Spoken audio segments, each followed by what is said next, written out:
हाय. मी एक खूप छोटी यूट्यूबर आहे. माझे जवळ-जवळ 300 पण सबस्क्रायबर नाही आहेत.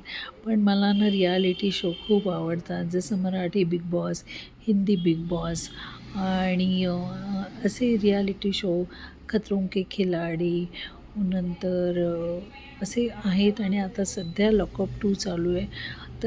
आणि याच्यावर मला रिव्ह्यू द्यायला खूप आवडतात, की काय झालं आणि का असं झालं? कोण चांगलं आहे? कोण वाईट आहे?